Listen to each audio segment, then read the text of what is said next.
Praise the lord. దేవుని పరిశుద్ధ నామానికి మహిమ కలుగును గాక.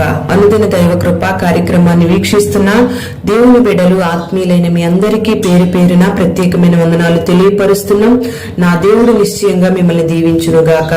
యెషయా గ్రంథం 43వ అధ్యాయం 20వ వాక్యంలో, నేను ఏర్పరచుకుని ప్రజలు త్రాగుటకు అరణ్యములో నీళ్లు పుట్టించుచున్నాను, ఎడారిలో నదులు కలుగు చేయుచున్నాను అని ఈ వాక్య భాగంలో రాయబడి ఉంది.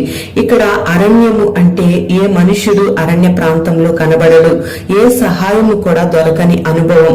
ఎడారి అంటే నీటి బొట్టు కూడా కనబడని ప్రాంతం. అలాంటి ప్రాంతంలో నీటిని కలుగు చేస్తానని, నదులను పుట్టిస్తానని దేవుడు తన ప్రజలకు వాగ్దానం ఇస్తూ ఉన్నాడు. ప్రియ దేవుని బిడ్డలారా, ఇక్కడ ఈ వాక్య భాగాన్ని మనం గమనించినట్లయితే, నేను ఏర్పరచుకుని ప్రజలు త్రాగుటకు అని అంటున్నాడు. ప్రియ దేవుని బిడ్డలారా, మరి దేవుడు నీకు నీటి ఓటలను పుట్టించాలంటే, నీ దాహము తీర్చబడాలంటే, నదులు నీ జీవితంలో కలుగు చేయాలంటే, నీ జీవితం ఎప్పుడు నీటి ఓటగా ఉండాలి అంటే, నువ్వు దేవుని ప్రజగా మార్చబడాలి, దేవుని బిడ్డగా మార్చబడాలి. దేవుని ఇష్టాన్ని చేయడానికి, దేవుని చిత్తాన్ని జరిగించడానికి నువ్వు ఇష్టపడాలి.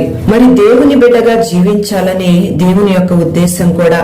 ప్రియ దేవుని బిడ్డ, ఈ మాటలు వింటున్న నీ జీవితంలో, నీ బాధలలో, నీ సమస్యలలో ఏ మనుషుని సహాయం అందక నువ్వు ఉన్నావేమో, ఏ మనుషుడు కానరాని పరిస్థితుల్లో నువ్వు ఉన్నావేమో, అరణ్యం లాంటి, ఎడారి లాంటి అనుభవంలో, ఒంటరి పరిస్థితుల్లో నువ్వు కొనసాగుతూ ఉన్నావేమో.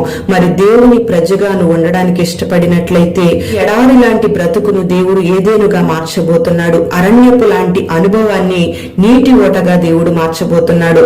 మరి పరిశుద్ధ గ్రంథంలో హాగరును మనం గమనిస్తే, హాగరు ఒంటరిగా అరణ్యంలో నిలిచి ఉన్నప్పుడు, త్రాగటానికి నీళ్లు లేక ఏడుస్తూ ప్రభువు సహాయం కొరకు, ప్రభువు కొరకు కనిపెట్టినప్పుడు, ఏ ఆధారము లేని హాగరుతో దేవుడు మాట్లాడాడు. నీటి ఓటలను పుట్టించి హాగరు యొక్క దాహాన్ని దేవుడు తీర్చాడు. అంతేకాకుండా హాగరుకు దేవుడు చక్కటి వాగ్దానం ఇచ్చాడు. నీ గర్భవాసము నుండి 12 మంది రాజులు బయటికి వస్తారని, అంతేకాకుండా నీ సంతానాన్ని దీవిస్తానని దేవుడు వాగ్దానం ఇచ్చాడు. మరి హాగరు జీవితంలో దేవుడు అలాంటి కార్యాన్ని జరిగిస్తే, ఈ దినాన దేవుని ప్రజగా ఉన్న నీవు, దేవుని బిడ్డగా దేవుని ఆరాధన చేస్తూ, దేవుని సొత్తైన బిడ్డగా ఆయన రక్తము చేత కడగబడిన నీవు నిశ్చయంగా మొరపెడితే దేవుడు గొప్ప కార్యాలు నీ జీవితంలో జరిగిస్తాడు. నీకు ఆరోగ్యం అరణ్యంగా మార్చబడిన, నీ కుటుంబంలో పరిస్థితులన్నీ అరణ్యముగా, ఎడారి లాంటి అనుభవాలుగా మార్చబడిన, నువ్వు కలవరపడాల్సిన పని లేదు. దేవుడు నిశ్చయముగా సమృద్ధి అయిన నీటి ఓటలను నీ కుటుంబంలో పుట్టించబోతున్నాడు. నీ కొరకు నదులను పుట్టించబోతున్నాడు. గొప్ప సమృద్ధిని దేవుడు కలుగు చేయబోతున్నాడు.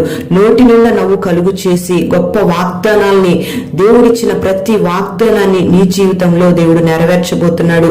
మరి ఈ దినాన దేవుని ప్రజగా ఉండడానికి నువ్వు ఇష్టపడినట్లయితే, ఆయన నిన్ను ఏర్పరుచుకొని నీ దాహం అంతటిని తీర్చబోతున్నాడు. అరణ్యం లాంటి నీ జీవితాన్ని, ఎడారి లాంటి నీ అనుభవాలను దేవుడు నీటి ఓటలుగా మార్చి నిన్ను ఆశీర్వదించబోతున్నాడు. దేవుడు మరి అట్టి కృప మీకు అనుగ్రహించునుగాక. ప్రార్థన. పరిశుద్ధుడైన తండ్రి, ప్రేమ కలిగిన దేవానికి స్తోత్రం చెల్లిస్తున్నాం. ఈ దినం ఈ మాటలు విన్న నీ బిడ్డలందరినీ కూడా మీరు ఆశీర్వదించండి. నేను ఏర్పరచుకొని ప్రజలు త్రాగుటకు అరణ్యంలో నీళ్లు పుట్టిస్తానని, ఎడారిలో నదులు కలుగు చేస్తానని మీరు సెలవిస్తున్నారు. ఈ దినాన ఈ మాటలు విన్న నీ బిడ్డలు, నీ రక్తము చేత కడగబడిన నీ బిడ్డలందరినీ మీరు జ్ఞాపకం చేసుకోండి. నీ సహాయము కొరకు అరణ్యం లాంటి అనుభవాల్లో ఎవరైతే ఎదురు చూస్తూ ఉన్నారో ఆ బిడ్డలందరినీ మీరు జ్ఞాపకం చేసుకుని, నీటి ఓటలను బిడ్డల జీవితాల్లో మీరు కలుగు చేయండి. కుటుంబాలను నీటి ఓటలుగా మార్చండి.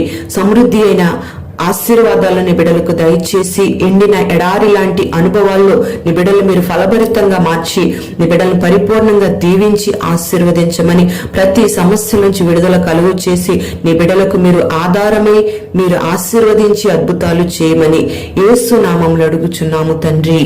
ఆమేన్.